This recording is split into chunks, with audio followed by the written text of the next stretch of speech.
Учене – основата на личностното и професионално развитие. Насърчаване – подкрепа в стремежа към знания. Иновации – непрекъснато учене и развиване на новото. Кариерен растеж – инвестиране в бъдещите лидери. Развитие – както лично, така и обществено. Експертиза – поделяне на знания и опит. Достъпност – образование за всички. Инициатива – вдъхновението и предприемачески дух.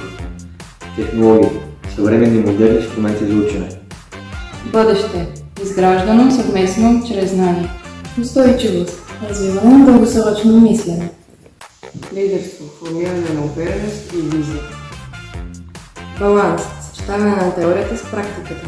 Амбиция – стремеж към личностен растеж и високи цели. Нови възможности – разширяване на възможностите чрез обучение.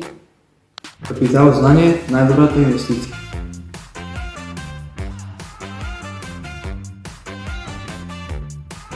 Благодарим за уникалната възможност, която получихме не на